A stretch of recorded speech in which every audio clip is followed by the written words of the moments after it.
तो दोस्तों, जय मसीह की। एक बार फिर हम आपके सामने परमेश्वर का वचन लेकर आए हैं और आज हम फिर बात करेंगे कर्ज के ऊपर। मैंने पहले भी कर्ज के ऊपर वीडियो बनाया है, उसका लिंक मैं डिस्क्रिप्शन में डाल दूंगा। आज हम बात करने आए हैं, देखते हैं परमेश्वर उधार यानी कि कर्ज के बारे में क्या बताते हैं। कर्ज को लेकर परमेश्वर में वचन, प्रभु ने जो भी वचन दिए हैं आज आपके सामने हम बांटेंगे और देखें कैसे परमेश्वर अद्भुत तरीके से आपके जीवन का कर्ज उतारने जा रहे हैं। यदि आज आप परमेश्वर पर भरोसा रखते हैं, प्रभु पर विश्वास करते हैं, तो कैसे परमेश्वर आपके कर्ज को दूर करेंगे। भजन संहिता 112 के 5 में लिखा है, जो पुरुष अनुग्रह करता है, उधार देता है, परमेश्वर उसका कल्याण करेंगे और उसके मुकदमे को जीतेंगे। हालेलुया।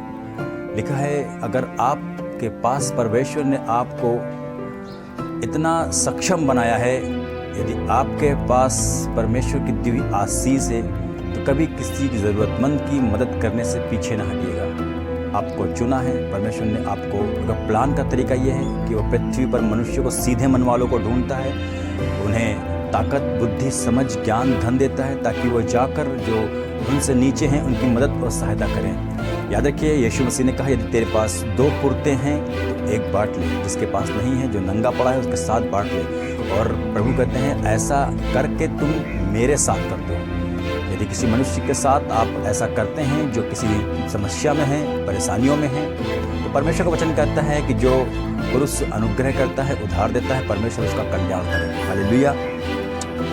आइए हम बात करें उधार के बारे में। आप जिसको उधार लेते हैं उसकी जिम्मेदारी क्या है। यदि आपने किसी से कर्ज ले रखा है तो उसकी आपकी जिम्मेदारी क्या है। क्या है आपका जिम्मेदारी परमेश्वर की ओर से, क्या वचन है आपके लिए। आज हम आपको बताएंगे कि परमेश्वर की ओर से जो उधार लेता है उसके लिए क्या वचन है। एलीशा की बात करेंगे हम यहाँ पर।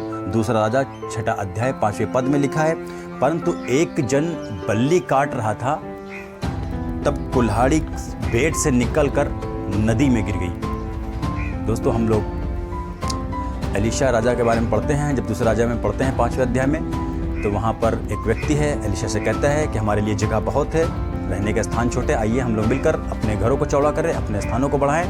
एलीशा का दास एक व्यक्ति के घर जाकर एक कुल्हाड़ी को उधार लाता है, इस मन से कि हम इससे काम करेंगे और इसको वापस कर देंगे। उसकी मन की ये इच्छा थी कि हम जिससे जो सामान लाए हैं उसको वापस कर देंगे। लेकिन जब वो बल्ली काट रहा होता है, नदी के किनारे पेड़ों को काट रहा होता है, उसकी बेट से कुल्हाड़ी निकलकर नदी में गिरती और डूब जाती है। वहाँ पर वो कहता है, हाय मेरे प्रभु, वो तो मांगे की थी। हालेलुया। उसके मन में ये बोझ था कि मैं जिससे लेकर आया हूँ उसको वापस भी करना है, क्योंकि परमेश्वर का वचन उसको अच्छी तरीके से पता था। हालेलुया। हम सब परमेश्वर की संतान हैं, परमेश्वर के स्वरूप में हैं। उस व्यक्ति को ये अच्छे से पता था कि मैं जिससे ये मांग कर लाया हूँ इसे वापस भी करना है। तो वो कहता, हाय मेरे प्रभु, वो तो मांगे की थी, गिर गई, अब मैं उसे कैसे वापस करूँगा। यदि आप किसी से कर्ज लेते हैं, यदि आप किसी से उधार ले रहे हैं, तो परमेश्वर का वचन कहता है उसे वापस करने की भी आपका मन, आपकी इच्छा होनी चाहिए, जिससे इस व्यक्ति की थी। तब परमेश्वर का सामर्थ्य आपके साथ रहेगा, परमेश्वर आपकी मदद करेंगे, सहायता करेंगे। जब आप उस कर्ज को वापस करने की सोचेंगे, तब वो जाता है एलीशा के पास। एलीशा उससे पूछता है, कहाँ पर गिरी, मुझे बता चल के। याद रखिए, कर्ज आप अगर लेते हैं, ज़रूरत से ज़्यादा लेते हैं, तो कर्ज आपको एकाग्रता या कंसंट्रेशन नहीं करने देगा। कम शब्दों में बताएं तो आपको ध्यान नहीं देने देगा आपके काम पर। ऐसा नहीं कि वो कुल्हाड़ी मारा और अचानक से गिर गई। पहले वो हिल रही होगी, उसको एहसास हो रहा होगा कि कुल्हाड़ी निकलने वाली है, तो कंसंट्रेट नहीं बन पा रहा था उसका काम पर। वो ये सोच रहा था कैसे जल्दी से करके दे के आऊँ। इसी तरह आप अगर कर्ज लेते हैं तो आप अपने काम पर फोकस नहीं कर पाएंगे। आप हमेशा ये सोचेंगे कि कैसे इसको हम अदा करें, क्या दे या ना दें। इसी प्रकार से वो बंदा जब लकड़ी को काट रहा था, कुल्हाड़ी निकल गिरती है, तो जाकर परमेश्वर के दास से प्रार्थना कराता है कि प्रभु, वो तो मांगे की थी, मैं कैसे कहाँ से दूंगा।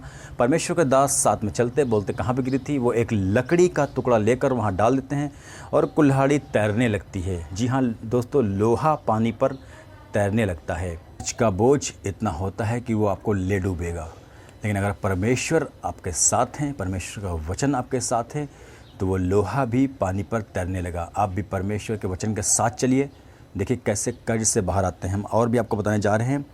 लूका की पुस्तक से 5:3 पे लिखा है, यीशु मसीह शैमोन की नाव के पास जाते हैं, उस पर बैठकर लोगों को उपदेश देते हैं और शैमोन से पूछते हैं, तूने कितनी मछलियाँ पकड़ी? शैमोन कहता है, प्रभु मैंने रात भर कड़ी मेहनत की है और एक भी मछली हाथ ना लगी। लेकिन उससे पहले वो लोग क्या करते हैं, जब यीशु मसीह नाव पर आते हैं, उपदेश देते हैं, तो वो लोग ध्यान से सुनते हैं, परमेश्वर का वचन सुनते हैं। परमेश्वर का वचन सुनने से ही आपको सामर्थ्य मिलेगी, आपको छुटकारा मिलेगा, निजात मिलेगी। हालेलुया। जब वह बातें कर चुका तो शैमोन से कहता है, अपनी नाव को नदी के बीचों बीच ले चल। शैमोन इस बात को कहता है, प्रभु मैंने सारी रात हम सब ने मिलकर मेहनत की है, यहाँ पर कुछ नहीं है, यहाँ पर एक भी मछली नहीं है, लेकिन फिर भी मैं तेरे कहने से जाल डालूंगा। याद रखिए दोस्तों, यीशु मसीह जब आपसे कहें, उस समय जिस काम के लिए बोले आप करेंगे, उसमें आपको सफलता मिलेगी, तरक्की मिलेगी। जिस प्रकार शैमोन ने जब जाल डाला परमेश्वर के कहने से, वहाँ लिखा है इतनी मछलियाँ जाल में फंस गईं कि शैमोन जाल को नहीं खींच पा रहा था। तो उसने अपने साथियों को बुला के मेरी मदद करवा के, मेरी जाल में बहुत मछलियाँ हैं, मैं अकेले खींच नहीं पा रहा हूँ। किस जगह पर क्या रखा है हमें नहीं पता, परमेश्वर को पता है। परमेश्वर को मालूम है कि कौन से काम में हमें तरक्की मिलेगी, किस जगह मिलेगी। प्रभु से आप प्रार्थना करेंगे, परमेश्वर आपको दिखाएगा। यदि आप कर्ज के बारे में मैंने बताया, कर्ज ले रखे हैं तो उसको वापस करने की भी सोचिए, तब परमेश्वर आपकी सहायता मदद करेगा। हालेलुया। तो हमने देखा कैसे परमेश्वर ने एक कुल्हाड़ी को, परमेश्वर के दास ने जब प्रार्थना की तो कुल्हाड़ी तैरने लगी। कुल्हाड़ी इस बात को दिखाती कि कर्ज का बोझ कितना भारी होता है। अगर आप के साथ परमेश्वर नहीं है तो उस कर्ज के साथ आप भी डूब सकते हैं, आपकी फैमिली, आपका बिजनेस कर्ज में डूब सकता है। लेकिन आप जब परमेश्वर साथ होंगे तो उसी जगह पर आप जाल डालेंगे और बहुत सी मछलियों को पकड़ेंगे। तो प्रभु का धन्यवाद। तो आइए हम लोग अपनी आंखों को बंद कर परमेश्वर से प्रार्थना करते, खुदा यीशु मसीह, जितने लोगों ने इन वचन को सुना है प्रभु, यदि किसी कर्ज में है तो परमेश्वर आपका वचन कहता है, जंगल में जवान सिंह को तो घटी होगी पर यहोवा के डरवैयों को किसी बात की कमी घटी ना होगी। परमेश्वर इस वचन के अनुसार जितने भी आज कर्ज के बोझ से दबे हैं प्रभु, उनके बोझ को आप उतारें, उनके कर्ज को प्रभु आप ले लें, उन्हें छुटकारा दे। खुदावन यीशु मसीह, आपने अपने लोगों को स्वतंत्र किया है पिता परमेश्वर, कोई बंधन में न रहने पाए। आज हम खुदावन यीशु मसीह के पवित्र नाम से सारे कर्ज के बोझ से दबे हुए लोगों को आज़ाद करते हैं, यीशु के नाम में आमीन। दोबारा मिलेंगे अच्छे वचनों के साथ, तब तक के जय मसीह की। आमीन।